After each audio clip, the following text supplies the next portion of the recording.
Soybean আমাদের অনেকেরই প্রিয়, আর আমরা বাড়িতে নানান রকম ভাবে সয়াবিন রান্না করেই থাকি। কিন্তু আজকে আমি তোমাদের ঠিক যে পদ্ধতিতে সয়াবিন রান্না করা দেখাবো, একবার সেটা বাড়িতে ট্রাই করে দেখো।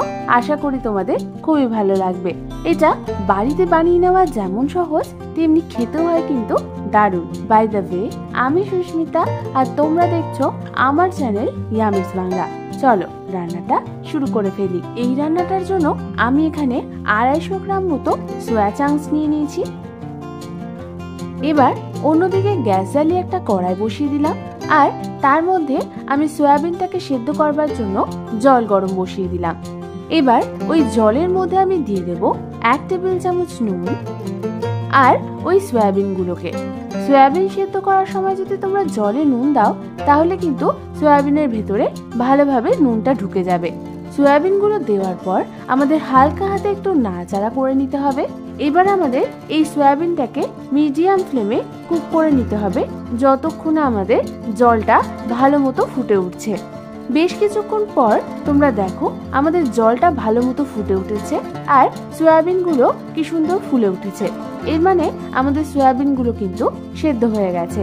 এবার এই সয়াবিনগুলোকে এই জল থেকে ছেঁকে ছেঁকে আমি একটা বাটির মধ্যে তুলে নেব।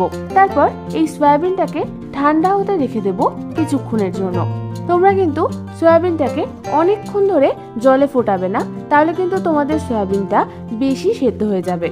অন্যদিকে আমি নিয়ে নিয়েছি একটা মিডিয়াম সাইজের পেঁয়াজ, 9 থেকে 10 কোয়া রসুন, 1 ইঞ্চি আদা, হাফ কাপ পরিমাণ কুচনো ধনেপাতা, একটা মিডিয়াম সাইজের আলু এরকম খোসা ছাড়িয়ে ডুমো ডুমো করে কাটা, আর নিয়ে নিয়েছি একটা মিডিয়াম সাইজের ঝিরিঝিরি করে কাটা পেঁয়াজ কুচি, একটা লঙ্কা, আর একটা বড় সাইজের টমেটো পিউরি। অন্যদিকে একটা মিক্সার গ্রাইন্ডার জার নিয়ে নেব, আর তার মধ্যে একে একে দিয়ে দেব কেটে রাখা পেঁয়াজ, আদা, 9 থেকে 10 কোয়া ছাড়িয়ে রাখা রসুন, একখানা কাঁচা লঙ্কা, আর দিয়ে দেব হাফ কাপ পরিমাণ জল। এবার সবকিছুর আমাদের একটা স্মুথ পেস্ট বানিয়ে নিতে হবে। তোমরা দেখো আমাদের আদা পেঁয়াজ রসুনের পেস্টটা কিন্তু একদম রেডি হয়ে গেছে। এটাকে সরিয়ে রেখে অন্যদিকে আমি গ্যাস জ্বালিয়ে একটা কড়াই বসিয়ে দিলাম, আর তার মধ্যে আমি দিয়ে দিলাম 3 টেবিল চামচ মতো সর্ষের তেল। তেলটা হালকা গরম হয়ে এলেই আমি ওর মধ্যে কেটে রাখা আলুগুলোকে ছেড়ে দেব। তারপর ওই আলুর মধ্যে আমি দিয়ে দেব 1 চামচ নুন আর 1 চামচ হলুদ গুঁড়ো। নুন আর হলুদ গুঁড়ো দিয়ে আমাদের হালকা হাতে একটু নাড়াচাড়া করে নিতে হবে। তারপর আমাদের আলুগুলোকে মিডিয়াম ফ্লেমে ভেজে নিতে হবে, যতক্ষণ না গোল্ডেন ব্রাউন কালার হচ্ছে। বেশ কিছুক্ষণ পর তোমরা দেখো আমাদের আলুগুলো কিন্তু ভাজা হয়ে গেছে। এবার এগুলোকে আমি একটা অন্য পাত্রে তুলে নেব। এবার ওই তেলের মধ্যে আমি সয়াবিনটাকে ভেজে নেব। তার জন্য আমি প্রথমেই সেদ্ধ করে রাখা সয়াবিনটাকে হাতের সাহায্যে এরকম চিপে চিপে এর ভেতরের অতিরিক্ত জলটা ফেলে দেব। তারপর ওই সয়াবিনগুলোকে আমি তেলের মধ্যে একে একে ছেড়ে দেব।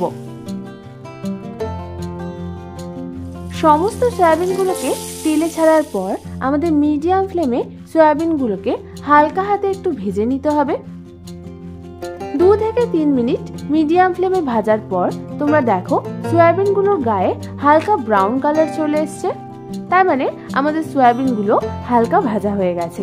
এবার এই সয়াবিনগুলোকেও আমি একটা অন্য পাত্রে তুলে নেব। এরপর অন্যদিকে আমি গ্রেভিটা বানিয়ে নেব। তার জন্য কড়াই গরম করে আমি ওর মধ্যে দিয়ে দেব 3 টেবিল চামচ সর্ষের তেল। তেলটা গরম হয়ে এলেই আমি ওর মধ্যে ফোড়নের জন্য দিয়ে দেব 4টে এলাচ, 4টে লবঙ্গ, আর একখানা দারচিনি। ফোড়নটাকে হালকা হাতে একটু নাড়াচাড়া করে নিয়ে আমি যে মিডিয়াম সাইজের একটা পেঁয়াজ কুচিয়ে রেখেছিলাম সেইটাকে দিয়ে দেব। পেঁয়াজটা দেওয়ার পর হালকা হাতে একটু নাড়াচাড়া করে নিতে হবে। তারপর আমি ওর মধ্যে দিয়ে দেব 1 চামচ পরিমাণ নুন। নুন দেওয়ার পর হালকা হাতে আমাদের পেঁয়াজটাকে 1 থেকে 2 মিনিটের জন্য ভেজে নিতে হবে। 1 থেকে 2 মিনিট পর পেঁয়াজটা যখন হালকা বাদামি কালার হয়ে আসবে, তখনই আমি ওর মধ্যে দিয়ে দেব বানিয়ে রাখা আদা, রসুন, কাঁচা লঙ্কা আর পেঁয়াজের পেস্টটা দেওয়ার পর 1 থেকে 2 মিনিটের জন্য মিডিয়াম ফ্লেমে আমাদের এটাকে কষিয়ে নিতে হবে। 1 থেকে 2 মিনিট পর ওই মিক্সার গ্রাইন্ডার জার ধোয়া অল্প পরিমাণ জল আমি ওর মধ্যে দিয়ে দেব। জলটা দেওয়ার পরও আরও একবার ভালো করে নাড়াচাড়া করে নিতে হবে। তারপর আমাদের এটাকে কষিয়ে নিতে হবে যতক্ষণ আমাদের আদা রসুনের কাঁচা গন্ধটা চলে যাচ্ছে। বেশ কিছুক্ষণ পর যখন এই গ্রেভিটা থেকে তেল ছেড়ে দেবে তখন আমি এর মধ্যে দিয়ে দেব বানিয়ে রাখা টমেটো পিউরিটা, আর দিয়ে দেব 1 চামচ হলুদ গুঁড়ো, 1 চামচ জিরে গুঁড়ো, 1 চামচ ধনে গুঁড়ো, আর দিয়ে দেব 1 টেবিল চামচ কাশ্মীরি লাল লঙ্কার গুঁড়ো। তারপর সমস্ত কিছুকে আমাদের হালকা হাতে একটু নাড়াচাড়া করে নিতে হবে। তারপর ঢাকনা চাপা দিয়ে লো ফ্লেমে মশলাটাকে কষতে দিতে হবে যতক্ষণ আমাদের মশলাটা থেকে তেল ছেড়ে দিচ্ছে। বেশ কিছুক্ষণ পর ঢাকনা খুলে তোমরা দেখো আমাদের মশলা থেকে কিন্তু তেল ছেড়ে দিয়েছে। এবার হালকা হাতে আমাদের একবার নাড়াচাড়া করে নিতে হবে। তারপর আমি এর মধ্যে দিয়ে দেব স্বাদ অনুযায়ী নুন আর স্বাদ অনুযায়ী চিনি। নুন আর চিনি দেওয়ার পরও আমাদের হালকা হাতে সমস্ত কিছু একবার মিশিয়ে নিতে হবে। তারপর আমি ওর মধ্যে দিয়ে দেব আগের থেকে ভেজে রাখা আলু আর সয়াবিনগুলোকে। আলু আর সয়াবিন দেওয়ার পর মশলাটার সাথে আমাদের সমস্ত কিছু ভালো করে একবার মিশিয়ে নিতে হবে। তোমরা দেখো আমাদের মশলাটার সাথে আলু আর সয়াবিন কিন্তু ভালো মতো মিশে গেছে। এবার এটাকেও আমি ঢাকনা চাপা দিয়ে লো ফ্লেমে রেখে দেব আরো 3 থেকে 4 মিনিটের জন্য, যাতে মশলাটা সয়াবিনের ভিতরে ভালো মতো ঢুকে যায়। বেশ কিছুক্ষণ পর ঢাকনা খুলে হালকা হাতে আমাদের একটু নাড়াচাড়া করে নিতে হবে। তারপর আমি ওর মধ্যে দিয়ে দেব 1 কাপ পরিমাণ উষ্ণ গরম জল।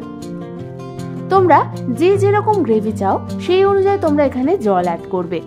জলটা দেওয়ার পরও আমাদের ভালো করে একবার নাড়াচাড়া করে নিতে হবে। ভালো মতো মেশানো হয়ে গেলে আমি এটাকে ঢাকনা চাপা দিয়ে রেখে দেব মিডিয়াম ফ্লেমে 4 থেকে 5 মিনিটের জন্য।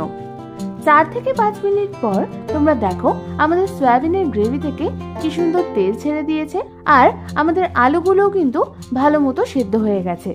এই সময় আমি এর মধ্যে দিয়ে দেব 1 চামচ ঘি, হাফ চামচ গরম মশলা গুঁড়ো, আর দিয়ে দেব কেটে রাখা হাফ কাপ পরিমাণ ধনেপাতা কুচি। সমস্ত কিছু দেওয়ার পর আবারও আমাদের ভালো করে একবার সবকিছু মিশিয়ে নিতে হবে।